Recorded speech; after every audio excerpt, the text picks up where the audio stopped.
Alors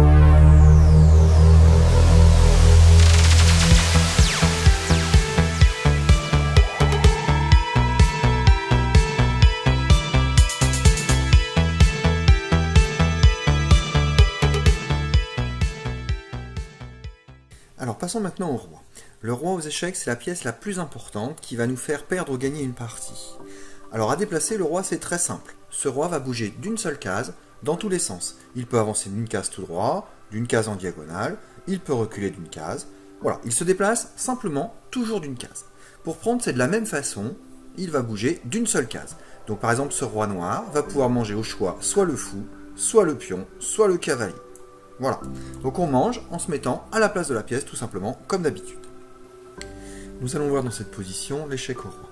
Donc le roi est une pièce spéciale qui ne peut jamais être prise par une pièce adverse.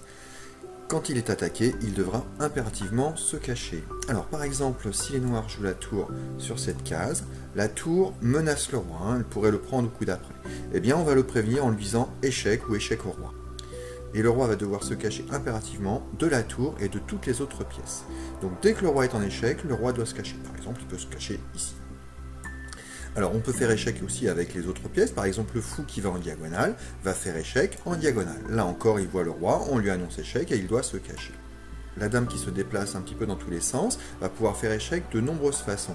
Elle peut faire échec sur cette case-là, et là je vois bien le roi, il va devoir se cacher. Je peux faire aussi échec en diagonale, sur cette case-là, je vois le roi. Alors, une autre case intéressante à voir, c'est par exemple si la dame vient ici pour faire échec, là le roi va devoir se cacher, il est en danger, mais j'ai notamment la possibilité de manger la dame.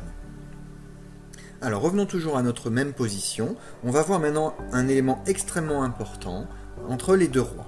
Les deux rois n'ont jamais le droit d'être l'un à côté de l'autre. Donc par exemple avec le roi noir, je ne peux pas me mettre là, les rois se touchent, c'est absolument interdit, les deux rois sont en échec, et ça c'est pas possible. Je ne peux pas me mettre là non plus, les rois se touchent, c'est impossible. Par contre je peux très bien me mettre là, il n'y a pas de problème, ou me mettre sur cette case là.